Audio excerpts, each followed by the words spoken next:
Mushroom pizza बनवण्यासाठी 1.5 चमचा east आणि 1.5 चमचा साखर कोमट पाण्यामध्ये घालून ढवळून साईडला ठेवून दिलेले 10 मिनिटांसाठी. मैदा इथे चाळून घेतलेला आहे. मीठ घालून मैदा व्यवस्थित मिक्स करून घ्यायचा.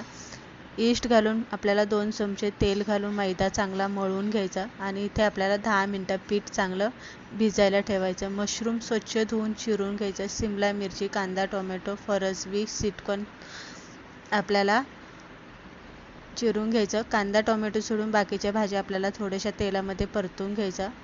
बटर पेपरला तेल लावून घ्यायचं.